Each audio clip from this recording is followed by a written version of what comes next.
ini kelanjutan dari pemodelan dengan time series forecasting. Bagaimana cara kita memodelkan keseluruhan prosesnya sesuai dengan forecasting objektifnya, seperti itu. Jadi ketika kita melihat raw data, diidentifikasi untuk menjadi dataset tertentu, bagaimana proses preparation-nya, entah itu menggunakan normalisasi atau seperti apa, dan kemudian pemilihan metode forecasting-nya. Lalu tentu dari metode forecasting kita perlu melakukan error evaluation agar kita tahu model kita ini sudah benar enggak, sudah sesuai enggak untuk memprediksi dataset yang kita sudah persiapkan di sini. Lalu tentu ada proses validasi dari hasil forecasting-nya. Nah, pada kesempatan kali ini tentu forecasting modelnya kita akan coba satu persatu, dan yang pertama kita akan coba adalah menggunakan multiple linear regression. Nah, jadi untuk overall prosesnya kita akan susun coding gitu ya, terkait dari bagaimana membuat dataset, bagaimana preparation-nya, terus menggunakan MLR itu seperti apa, multiple linear regression, hingga pemilihan error evaluation-nya. Jadi di sini kita akan lihat perancangan time series forecasting algorithm. Nah, terkait dengan hal ini, jangan lupa nanti dari kelanjutan tugas kelompok yang kemarin, di mana kalian sudah berusaha ya membuat flowchart keseluruhan sistemnya, dan untuk bisa mengevaluasi forecasting algorithm, tentu kita harus bisa mengamati hasil dari forecasting model kita. Nah, bagaimana salah satu cara pengamatannya? Selain dengan error evaluation, tentu dengan cara melihat plot dari hasil forecasting. Nah, sehingga di sini tentu rekan-rekan semua tidak berhenti dari pembuatan coding keseluruhan saja, tapi juga harus bisa menguasai bagaimana sih cara memplot forecasting result.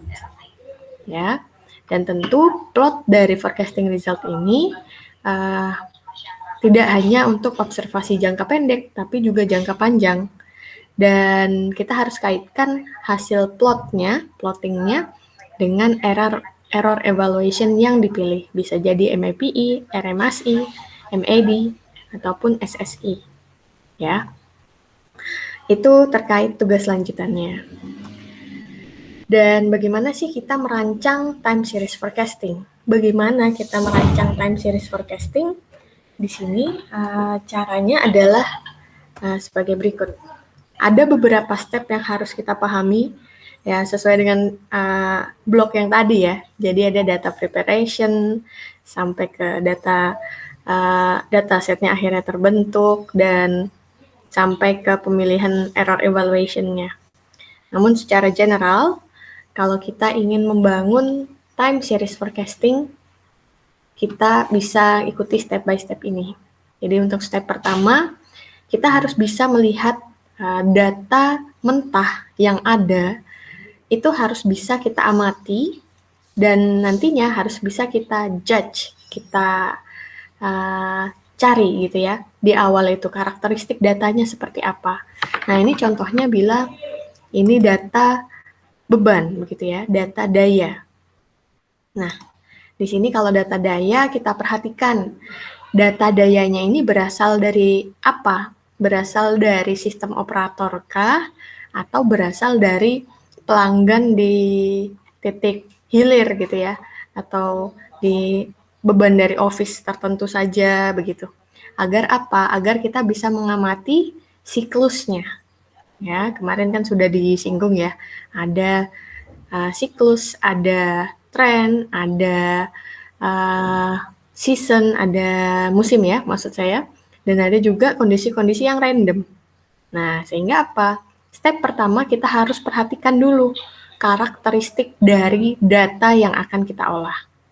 Nah, asal datanya dari mana, tentu akan memiliki pattern siklus yang berbeda.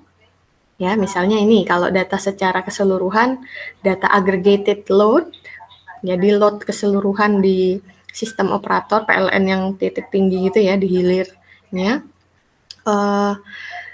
Integrasi dari semua data beban pelanggan tentu akan menghasilkan pola tertentu.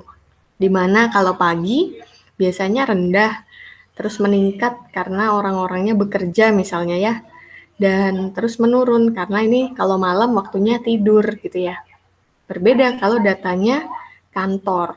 Kalau data kantor kita bisa lihat di jam-jam awal sama, dia belum memulai prosesnya sehingga ini load-nya rendah gitu ya. Dan mulai meningkat seiring dengan operasi dari pengoperasian ataupun jam kerja dari kantor tersebut. Dan bisa jadi dia ketika malam tetap ada kebutuhan bebannya begitu. Nah, itu salah satu karakteristik yang harus diperhatikan. Nah, apakah pengamatan terhadap satu siklus saja cukup? Nah, jawabannya tentu tidak.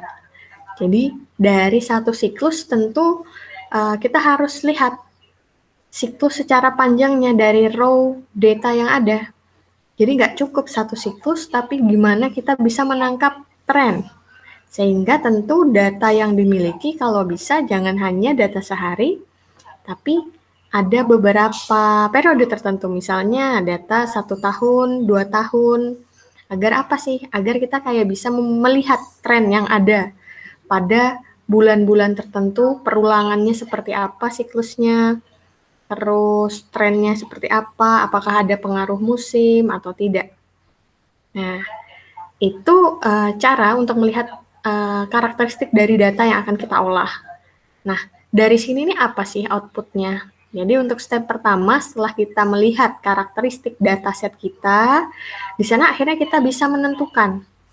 Jadi dari ketersediaan dataset yang kita punya ya, yang bukan hanya sehari tapi juga untuk setahun misalnya 2 tahun gitu datanya, akhirnya kita bisa menentukan forecasting objektif kita apa. Kita mau day ahead, mau hour ahead, atau mau week ahead, begitu ya. Nah, itu jadi bisa kita tentukan dari apa? Dari data yang kita punya dan bagaimana pecahan datanya. Ini datanya diambil per jam kah, per menit, per 15 menit, atau bagaimana? Gitu. Dan yang kedua, ini kita akhirnya bisa menentukan apakah kita harus melakukan feature selection. Apakah kita harus melakukan feature selection menggunakan auto correlation function ataupun partial auto correlation function atau pakai cross correlation. Atau kita ada lagi satu pilihan lagi yang simple saja, pakai correlation analysis. Berarti satu persatu faktor yang mungkin mempengaruhi dataset kita ini, ya kita cek dengan correlation analysis. Nah, ingat bahwa kalau kita menggunakan ACF ataupun PACF dan cross correlation di sini, ini untuk melihat keterkaitan antara data historis dari internal faktor. Artinya apa? Data historis dari tujuan forecasting kita. Misalnya kita ingin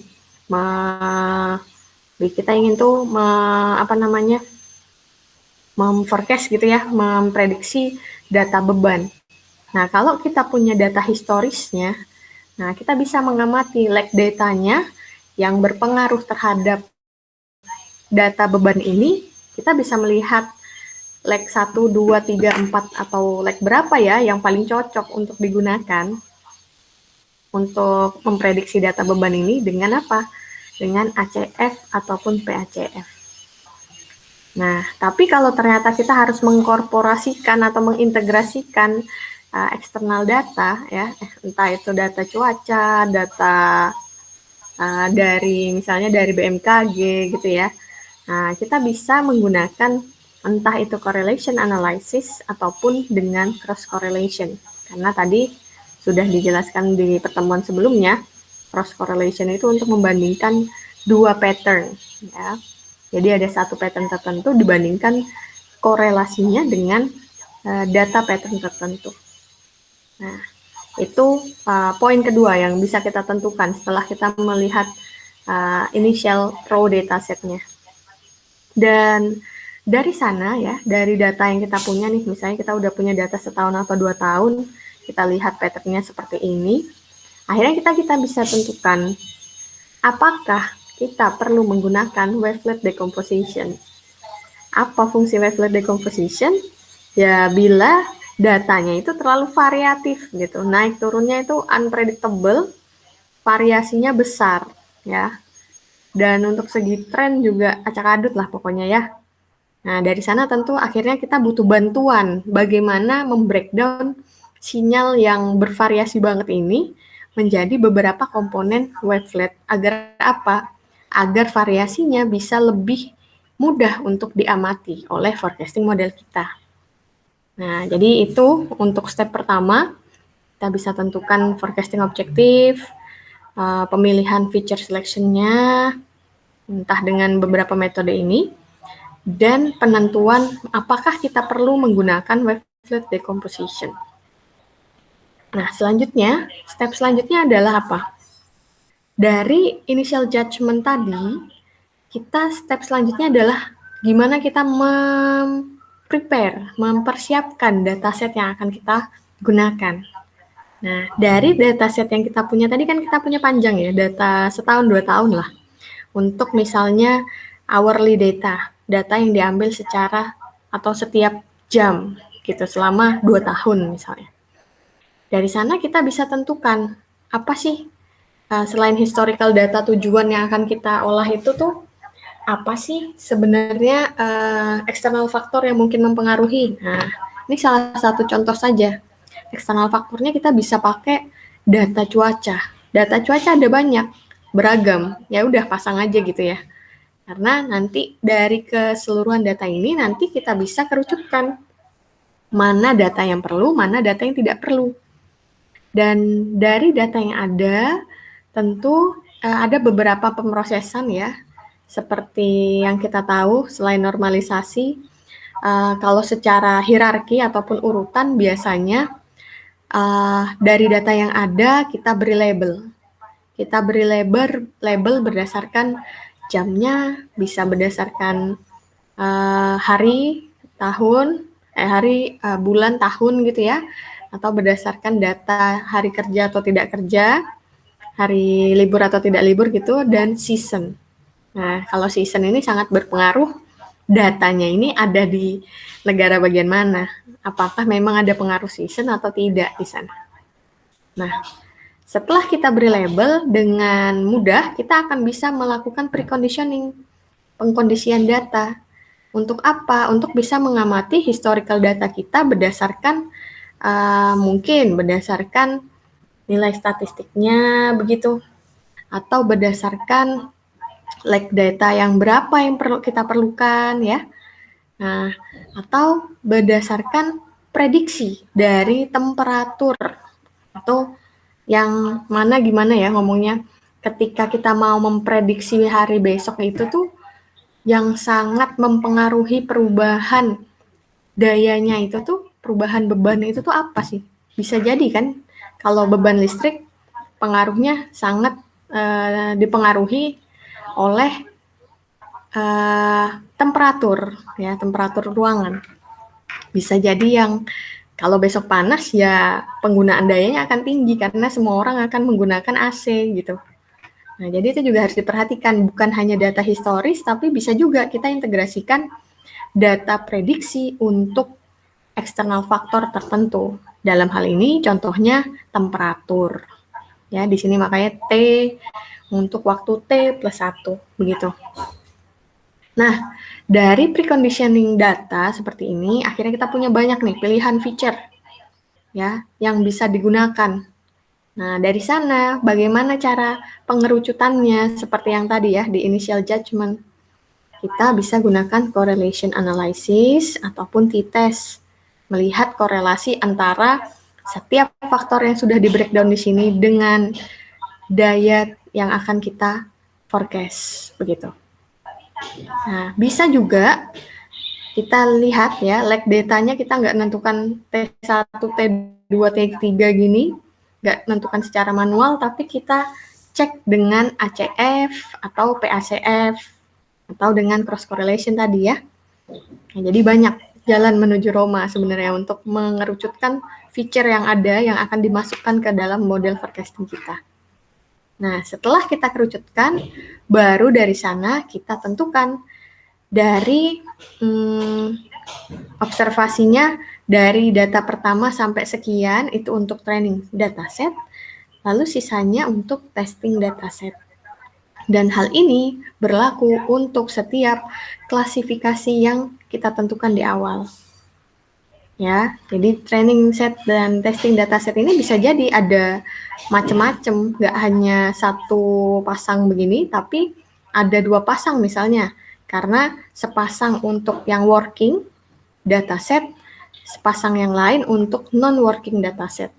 Agar apa sih? Agar forecasting model kita tadi itu bisa meramal sesuai dengan data yang serupa gitu. Jadi nanti hasil forecastingnya semoga lebih baik kalau datanya udah diklasifikasikan. Nah, dari proses arrangement seperti ini akhirnya kita dapatkan final input variable. Variabel utama yang variabel akhir yang akhirnya akan kita masukkan ke forecasting model kita. Nah, dataset preparation ini untuk keseluruhan prosesnya, dan dari sana akhirnya kita bisa tentukan ya. Ini tadi sudah mengulang sebenarnya ya, kita bisa tentukan eksternal faktor yang bisa menjadi tambahan feature yang akan digunakan gitu ya, fitur-fitur yang akan digunakan yang membantu proses forecasting kita. Bisa jadi ada tambahan data cuaca. Dan dari sana kita bisa membagi training dan testing dataset, dan kita bisa treat dia. Datanya kita treat, entah itu ya menggunakan seperti ini, ya dicek korelasinya, dinormalisasi, atau mungkin ada beberapa data cuaca yang awalnya nilainya adalah simbol-simbol gitu ya. Gimana caranya bisa diubah menjadi numerical data agar apa? Agar bisa diintegrasikan ke model begitu, menjadi input variabel. Nah, dari sana bisa kita lihat step selanjutnya apa? Setelah yang step kedua adalah data preparation. Step yang ketiga adalah bagaimana kita memilih algoritma prediksi kita. Nah, kita mau prediksi dengan algoritma apa? Nah, yang pertama kita pelajari nanti pakai yang MLR, Multiple Linear Regression. Dan Multiple Linear Regression ini boleh kalau mau pakai langsung begitu ya. Ini persamaan umumnya. Ada koefisien alfa, beta 1, beta 2, beta K, tergantung dari banyak input yang akan diintegrasikan untuk mendapatkan output tertentu. Atau bisa juga kita modifikasi MLR ini, pencarian alfa betanya pakai machine learning. Dan nanti juga forecasting algoritma yang akan kita gunakan nggak hanya di yang MLR gitu ya, nanti juga kita akan belajar untuk yang neural network dan yang ensemble forecasting. Nah, kalau untuk contoh yang ini, kalau kita ternyata hanya menggunakan MLR yang biasa ya, yang seperti ini, bisa. Tapi kalau kita lihat tadi kondisi initial dataset kita ternyata ruwet gitu ya, banyak variasinya, datanya itu unpredictable banget, tentu kita perlu bantuan dari wavelet decomposition, di mana datanya nggak bisa langsung dimasukkan di sini, tapi harus di breakdown dulu dengan wavelet. Kita harus tentukan levelnya berapa dan skalanya berapa agar bisa mendapatkan hasil terbaik. Sehingga nanti Y outnya ini sebenarnya untuk MLR-nya ini nggak langsung dari beberapa faktor yang ada, tapi isinya adalah X1 ini adalah hasil breakdown dari wavelet-nya. Nah, di sini makanya berubah ya persamaannya. Jadi apa? Jadi seperti ini. Bahwa Y1 dari MLR itu bukan sinyal aslinya, tapi sinyal hasil breakdown wavelet dengan skala berapa sampai level berapa. Setelah dijumlah, di summation, dialah menjadi final output dari forecasting modelnya nanti. Nah, gimana cara kita mencari nilai yang terbaik? Nah, kadang kita memang perlu bantuan machine learning. Kita cari nih least square error-nya dari Y-out. Gimana caranya kombinasinya itu ya dari beberapa level yang ada kombinasikan agar least square error-nya paling minimum. Nah, itu kira-kiranya ya, gimana cara mengintegrasi model yang sederhana tapi perlu bantuan machine learning ataupun perlu decomposition dengan wavelet gitu. Nah, selanjutnya apa? Step selanjutnya adalah bisa kita lihat di sini. Pengamatan dengan least square error tadi kan itu membantu untuk mencari koefisien terbaik dengan kombinasi terbaik ya. Tapi keseluruhan proses evaluasi itu bisa kita amati dengan perhitungan error. Nah, perhitungan error itu beda-beda tadi.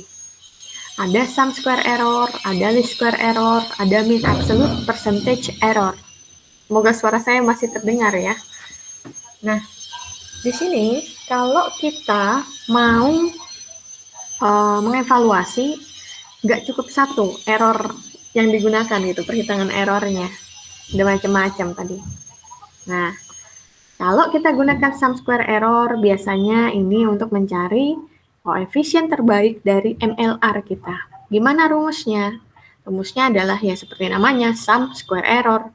Error itu adalah selisih antara nilai aktual dengan nilai prediksi, di square, dikuadratin, dan terus di sum, dijumlah.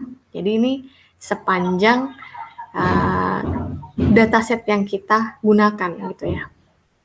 Terus ada lagi least square error. Nah, ini tadi digunakan untuk mencari fungsi minimum ya dari machine learning yang digunakan. Jadi nanti mencari fitness function terbaik dari machine learning yang digunakan untuk mentuning multiple linear regression-nya. Nah, rumusnya apa? Least square error. Kalau least square error, ya square error-nya itu yang tadi ya, sama summation, mirip SSE di sini. Tapi dibagi dengan berapa jumlah poin di dataset kita. Nah, kemudian kita juga perlu melihat perbandingan antara aktual, ya nilai aktual, selisih nilai prediksi dengan aktual dibagi dengan nilai aktualnya. Jadi ada MAPE di sana. Nah, MAPE biasanya digunakan untuk ngecek performa dari forecasting algoritma kita bagus nggak sih? Sudah seberapa dekat sih dia? Sudah seberapa dekat sih dia dengan actual condition seperti itu. Nah, jadi di sini rumusnya MAPE apa?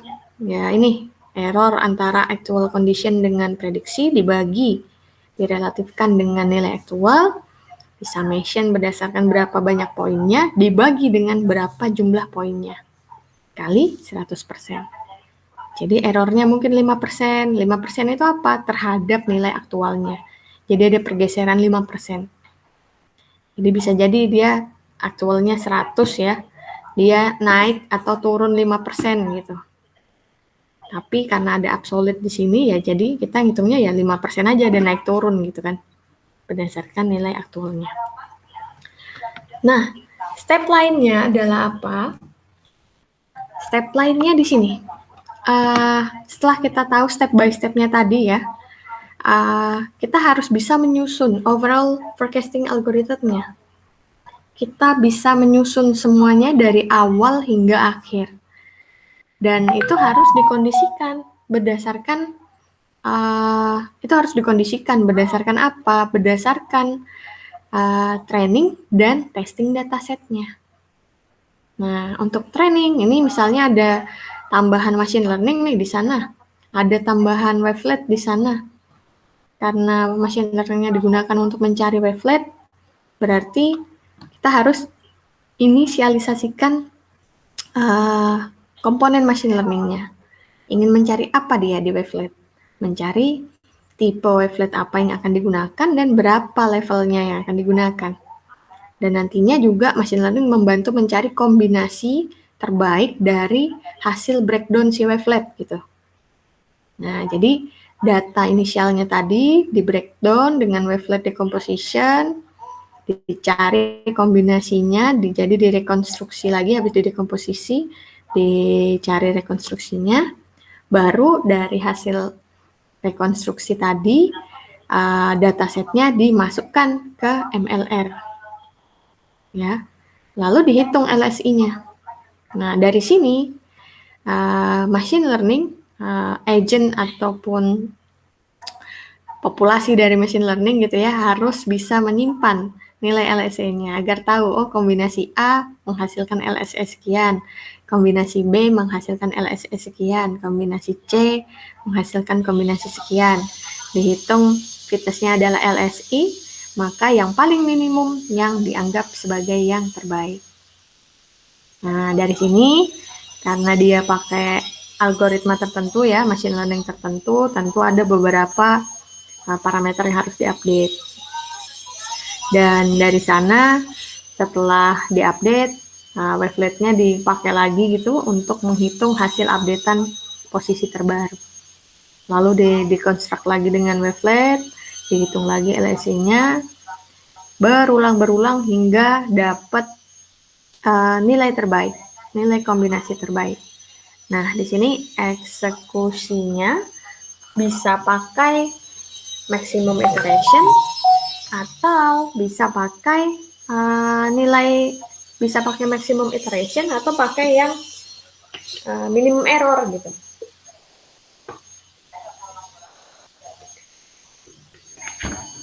Nah, kemudian apa?